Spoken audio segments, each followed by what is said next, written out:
കൊല്ലം ജില്ലാ ആശുപത്രിയിലെ OP. Ticket നിരക്ക് വർധനവിന് എതിരെ പ്രതിഷേധവുമായി യുവമോർച്ച.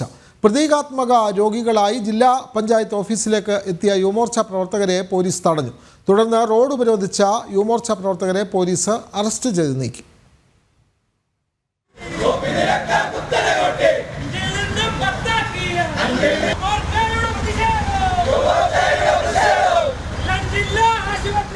കൊല്ലം ജില്ലാ ആശുപത്രിയിലെ ഒ.പി. ടിക്കറ്റ് നിരക്ക് വർധനയിൽ ബുദ്ധിമുട്ട് അനുഭവിക്കുന്നത് സാധാരണക്കാരാണ്. നിരക്ക് വർധന പിൻവലിക്കണമെന്ന ആവശ്യവുമായാണ് ജില്ലാ പഞ്ചായത്ത് ഓഫീസിലേക്ക് പ്രതീകാത്മക രോഗികളായി യുവമോർച്ച പ്രവർത്തകരെത്തിയത്. നഗരത്തെ നരകമാക്കുന്ന പ്രവർത്തനമാണ് ജില്ലാ പഞ്ചായത്ത് പ്രസിഡന്റിന്റെയും ഭരണസമിതിയുടെയും നേതൃത്വത്തിൽ നടന്നുകൊണ്ടിരിക്കുന്നതെന്ന് യുവമോർച്ച ജില്ലാ പ്രസിഡന്റ് പ്രണവ് താമരക്കുളം അറിയിച്ചു. നിവേദനം സമർപ്പിക്കാൻ വന്ന പ്രവർത്തകരെ പോലീസ് തടഞ്ഞതിൽ തർക്കമുണ്ടായി.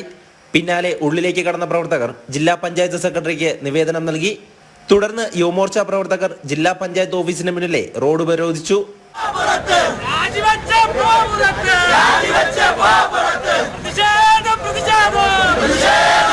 മുദ്രാവാക്യങ്ങളുമായി റോഡ് ഉപരോധിച്ച പ്രവർത്തകരെ പോലീസ് അറസ്റ്റ് ചെയ്തു നീക്കി.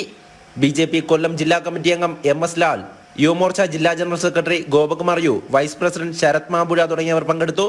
ഒ.പി. ടിക്കറ്റ് നിരക്ക് കുറച്ചില്ലെങ്കിൽ ജില്ലാ പഞ്ചായത്ത് പ്രസിഡന്റിനെ റോഡിൽ തടയുമെന്നും യുവമോർച്ച ജില്ലാ നേതൃത്വം അറിയിച്ചു. ജനം, കൊല്ലം.